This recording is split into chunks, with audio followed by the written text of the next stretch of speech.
You're not supposed to know this, but the documents are out. Over 5,000 banks across the United States have officially gone on record against Ripple's National Trust Bank Charter. And if you understand what that really means, then you already know. The endgame for XRP isn't a theory anymore, it's a threat to the old system. Now, before we dive in, remember this is not financial advice. Everything shared here is based on verifiable filings, regulatory statements, and institutional data. Always do your own research and consult a professional before making financial decisions. If you appreciate truth that cuts through the noise, that exposes the mechanics behind what's really happening, then take 2 seconds, like this video, subscribe to Matrix Millionaire, and drop your take in the comments before the end. It helps more than you realize, and it keeps independent research like this alive. At the time of recording, XRP sits quietly around $2.30, calm, stable, and deceivingly quiet. But underneath that calm, a coordinated resistance is forming. A coalition representing over 5,000 banks. The Independent Community Bankers of America has just filed an official objection with the Office of the Comptroller of the Currency. Their message couldn't be clearer: reject Ripple's trust bank license. And that one move changes everything, because this isn't just about paperwork or regulation, it's about control. Who gets to move money? Who gets to issue credit? Who gets to decide what liquidity looks like in a tokenized economy? Think about what's really happening. For decades, these same banks made billions charging you to move your own money. Overdraft fees, wire fees, remittance costs, delays.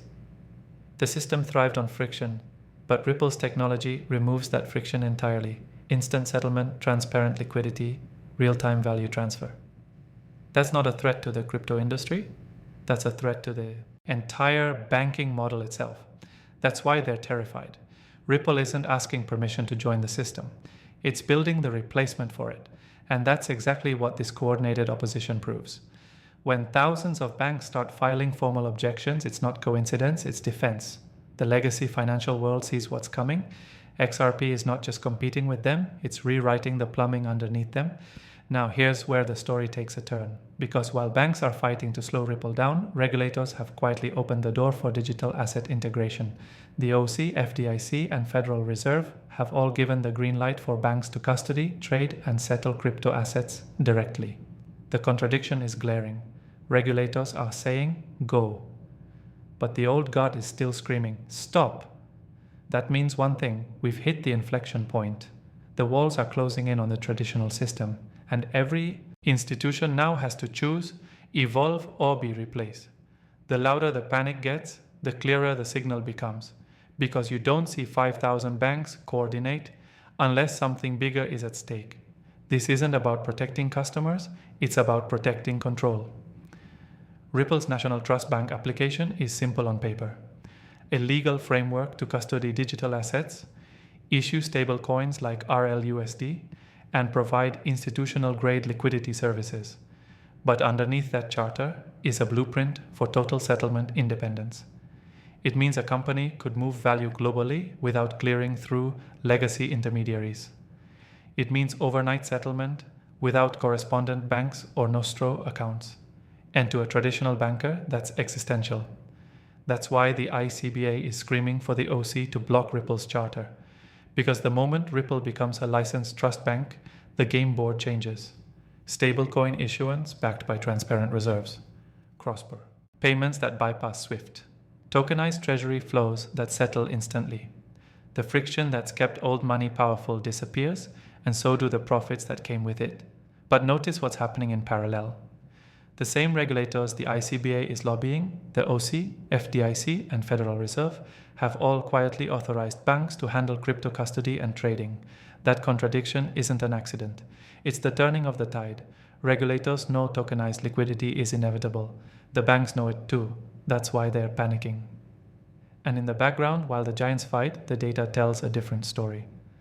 On MEX Global, the XRP USDT pair has become one of the cleanest early indicators of institutional flow.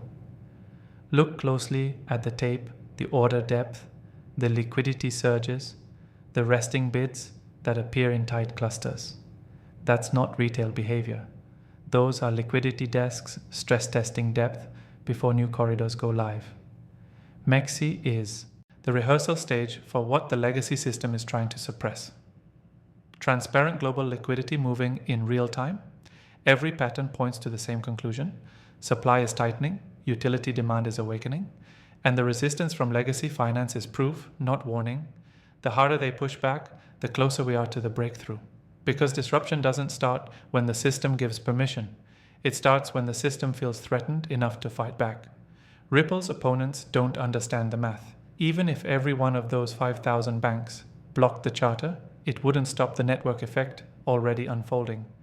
XRP liquidity is global. Utility corridors exist across Asia, Europe, and the Middle East. The financial grid is fragmenting, and the bridge that reconnects it doesn't need local approval. This is the part of the cycle the insiders call the compression phase. When pressure builds, narratives collide, and value consolidates under the surface before it erupts. When the tension between innovation and regulation becomes unsustainable, the market doesn't correct, it re-rates. That's what we're seeing right now. Every objection, every delay, every fear headline, it's the sound of the old infrastructure cracking. They can slow the paperwork, but they can't stop the math because math doesn't care about permission, only velocity. And once liquidity starts moving faster than regulation can contain it, the new system wins by default. Every paradigm shift follows the same script. First, they mock it, then they regulate it, and finally, they try to stop it. Ripple is standing in that final phase right now. Because when more than 5,000 banks, representing the oldest financial bloodline on Earth, unite to block a single license, it's not skepticism anymore. It's fear. They can feel it. The ground is shifting beneath them, the advantage they've held. For generations, control over the speed and cost of money is slipping away. For decades, their power came from delay. Every transfer, every remittance, every settlement was friction. And friction was profit. They built a trillion-dollar empire on the inefficiency of time. But Ripple's architecture does in seconds what took them days. And that's the difference between a system that collects fees and a system that moves freely. That's why they're panicking. This isn't about crypto anymore, it's about velocity. The faster value moves, the more obsolete their model becomes. You don't need to destroy the banking system when you can make it irrelevant. And that's what XRP does quietly, mechanically, relentlessly. But here's the irony. The same regulators these banks are begging for protection have already switched sides. The OC, FDIC, and Federal Reserve have all approved digital asset custody and settlement. That's not rebellion, that's a signal. The architecture of finance is being rewired in real time. And the legacy system is now the one asking for permission to stay relevant. They know what's coming. They've studied the same charts, the same liquidity flows, the same pilot programs Ripple has been running across Asia, the Middle East, and Europe. They can see it forming the unified ledger economy where money, assets, and collateral move on shared rails, not through middlemen. So, when the ICBA, backed by 5,000 banks, pleads with the OC to stop Ripple's trust charter, they're not protecting the public. They're protecting the illusion of control. Because once Ripple's bank license is approved, it formalizes the death of intermediaries. It means liquidity moves at light speed. It means compliance, settlement, and custody merge into one transparent flow. It means their moat, decades of dependence and delay, evaporates. And that's why they're terrified, because deep down they know the fight is already lost.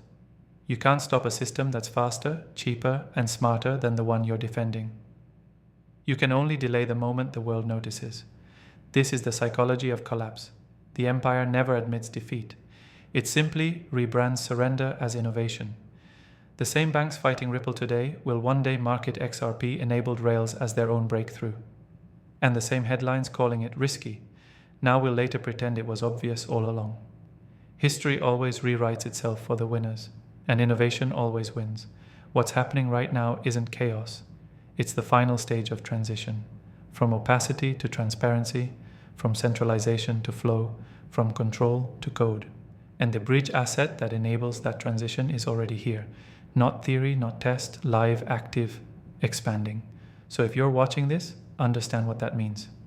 You're seeing the world before it realizes what just happened before the markets reprick, before the headlines shift tone, before the institutions rewrite their stance and call it progress.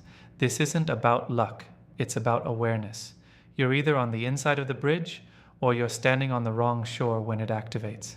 If this opened your eyes, if it connected the dots and made the noise fade into clarity, do one thing right now. Like this video, subscribe to Matrix Millionaire, and comment the word bridge. That word tells me you stayed till the end, that you understand what's happening before the world catches up. Stay sovereign, stay focused, because the liquidity floodgates are already open and the current isn't waiting. XRP is the bridge and the world is about to